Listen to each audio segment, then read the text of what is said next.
Welcome aboard. My name is Sharia, and you're listening to a brand new episode of the Aviation Files, the best podcast for all aviation enthusiasts. Today we will discuss United Airlines record growth, toxic fumes aboard aircraft, Sydney Airport announcing a huge expansion, and Ryanair claiming they may not return to Israel. Without further ado, let's begin. United Airlines is making aggressive moves to increase its domestic seat capacity at a rate more than double its closest competitors, solidifying its position as a leading innovator among major U.S. carriers. The airline has added over 1.1 million seats this month alone, a marked 7% increase since the previous March. This expansion is not a mere reaction to market forces, it's a deliberate part of United's strategic plan to boost profitability and operational efficiency by replacing small regional jets with larger mainline aircraft along certain routes. This shift is designed to enhance the capacity and appeal of United's regional operations, aiming to attract more passengers and improve overall service quality. Central to United's expansion are significant aircraft orders such as the 50 new Boeing 787-9s and 60 Airbus A321neos. These modern jets offer increased seating compared to the aircraft they're replacing, giving United a competitive edge in both capacity and passenger amenities.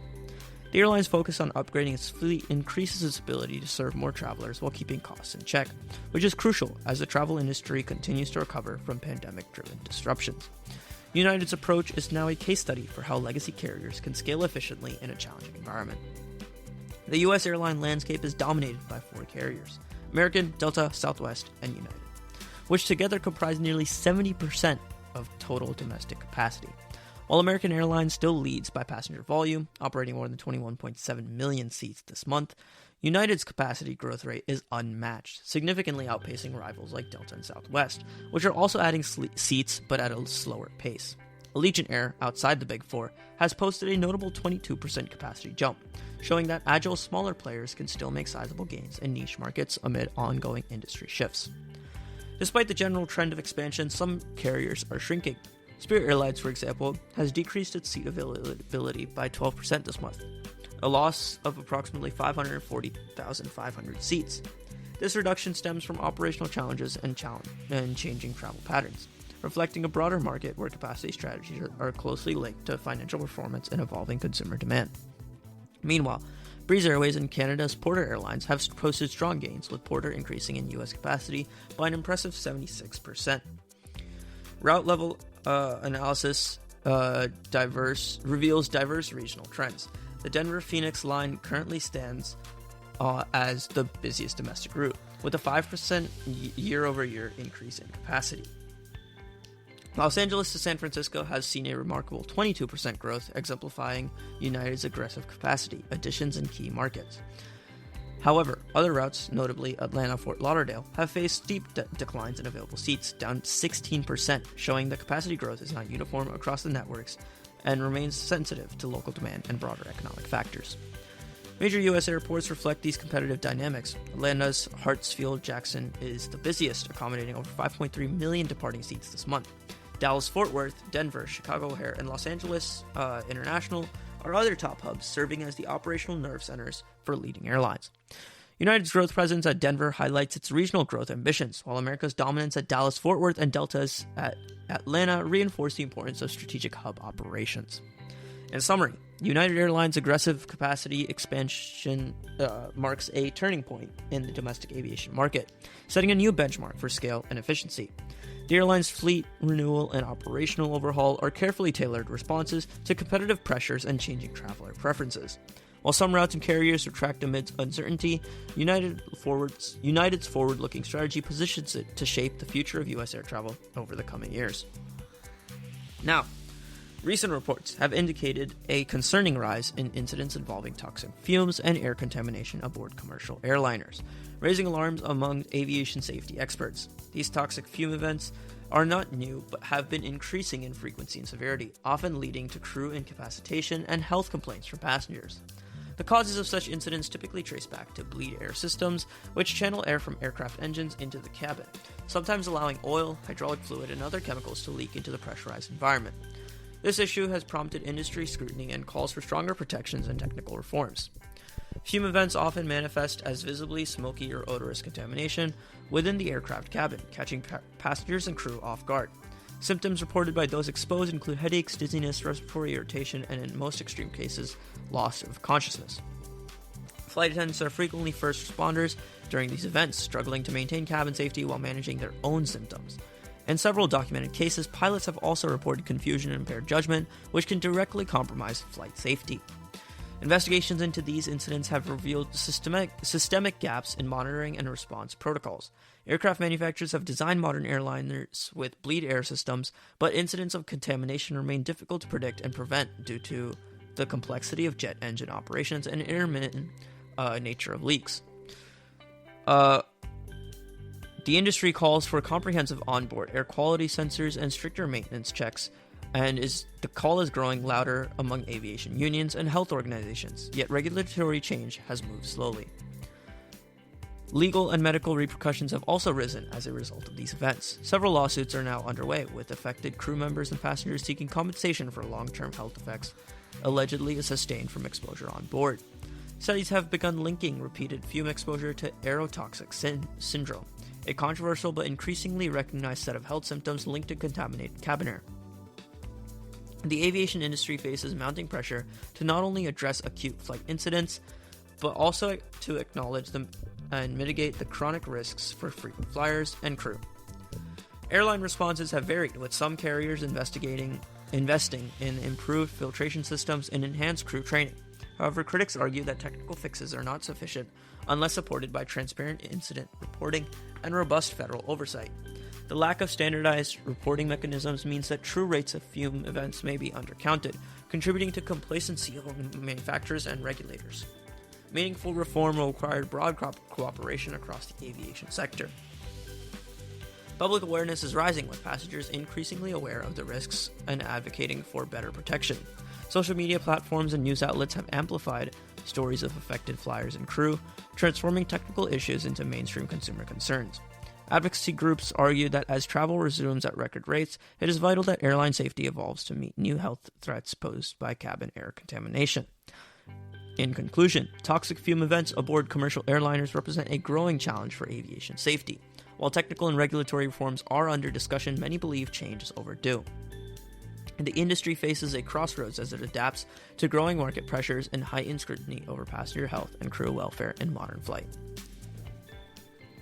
Now, moving over to Australia, where Sydney Airport is embarking on a significant expansion, signaling a new phase in Australia's largest gateway development and its role in global aviation networks. The planned multi-billion-dollar upgrade aims to boost passenger capacity, enhance operational efficiency, and support anticipated demands as international and domestic travel continue their post-pandemic rebound. Central to this plan is the addition of new terminals, runway upgrades, and infrastructural enhancements designed to modernize the airport and offer a world-class travel experience. The planned centerpiece is a new international terminal set to handle rising passenger volumes and meet the needs of next-generation aircraft. Expansion of customs, baggage facilities, and security technology will help accommodate an expected flood of travelers over the next decade. The airport's leadership highlights the importance of these investments for positioning Sydney as a premier hub for both leisure and business travel. The expansion is expected to create thousands of local jobs, providing economic stimulus and supporting the region's tourism and hospitality industries. Airspace and runway upgrades are crucial to managing Sydney's notoriously tight landing and takeoff slots. The project includes new taxiways, runway refurbishments, and restructured traffic flows to minimize delays and maximize throughput. Technological advancements such as advanced radar systems and integrated airport management platforms will further improve operational reliability. This is essential as forecasted travel growth threatens to overwhelm current airport capacity unless proactive measures are taken. Sustainability is another major focus of the expansion. The airport plans substantial investments in energy-efficient infrastructure, renewable energy sources, and carbon mitigation programs. These efforts are intended to reduce the environmental footprint of the airport while aligning with broader industry commitments to greener aviation. Projects include solar panel installations, water recycling systems, and support for sustainable ground transport options. Community engagement and regulatory compliance have been prioritized throughout the planning process. Sydney Airport has committed to ongoing consultation with local residents and stakeholders, aiming to address concerns over noise, traffic congestion, and ecological impacts. The project's timeline includes phased developments to minimize disruptions while ensuring key milestones are met in a timely manner. Open forums, public hearings, and transparent reporting are key components of the airport's approach. Financially, the expansion relies on a mix of private investment and government support, reflecting a shared interest in bolstering New South Wales' infrastructure. The strategic importance of Sydney Airport is evident in its role as a gateway for tourism, commerce, and international business, making the project a priority for stakeholders across the region. The anticipated returns on investment include increased passenger revenue, job creation, and enhanced connectivity on global markets. Sydney Airport's ambitious expansion plan is poised to transform the traveler experience and support the state's continued integration into the global economy. The initiative responds not only to immediate operational needs, but to long-term shifts in aviation demand and sustainability standards.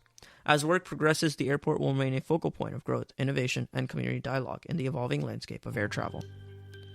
Finally, let's talk about our final story for the day, which is Ryanair, Europe's largest budget airline, reconsidering its presence in the Israeli market amid ongoing security concerns and operational challenges. The airline's executives have signaled an unwillingness to resume services to Tel Aviv and other Israeli destinations in the short term, citing the region's tense political environment and unpredictability as key factors. This development follows recent escalations in local conflict, which have disrupted flight schedules and forced multiple European carriers to reassess their commitments to Israeli routes. The decision to potentially withdraw from Israel reflects Ryanair's broader approach to risk management and cost control. As a low-cost carrier, the company prioritizes stable, high-demand routes where operational reliability can be maintained. The volatility in Israel has introduced numerous uncertainties around passenger safety, regulatory requirements, and insurance costs, leading Ryanair to reconsider the value of maintaining service in such markets. The company's stance is echoed by other Western carriers, many of whom have suspended or limited service throughout the region. The impact on travelers is substantial, with thousands forced to alter their itineraries or seek alternatives with more resilient carriers. Ryanair's exit would further limit travel options, particularly for budget-conscious tourists and business travelers. Israeli tourism and business communities have voiced concern over the consequences for inbound travel and economic activity, highlighting the airline's role in stimulating competition and offering affordable fares. Local airports and tourism operators are braced for decreased arrivals and lost revenue should Ryanair suspensions become permanent. Ryanair's withdrawal also affects its brand perception, with critics questioning the airline's commitment to global reach in the face of diversity. The move has reignited debates about the risks and responsibilities of major carriers operating in conflict-prone regions. Some argue that airlines should do more to support essential air links and provide continuity during crisis. Others maintain that prioritizing crew and passenger safety must override commercial interests. Ryanair's reputation as a pragmatic, cost-driven operator is reinforced by its cautious approach. Market analysis suggests that Ryanair's exit may have ripple effects beyond Israel, causing other carriers to rethink their strategies in unstable markets. The loss of major low-cost operators can lead to price increases and reductions in service quality as competition wanes. Furthermore, questions linger on how quickly airlines will return to affected regions after disruptions subside. Many experts anticipate a lengthy recovery period, especially where security and regulatory issues remain unsolved. Ryanair's hesitation to resume operations in Israel underscores the complexities of air travel in conflict-affected regions. The airline's position reflects an ongoing balancing act between commercial strategy and the realities of global risk. As the situation evolves, both travelers and industry stakeholders must contend with uncertainty and adapt to new patterns of connectivity and competition. That's all for today. Thank you so much for listening. Do make sure to support the Aviation Files however you can. Until next time.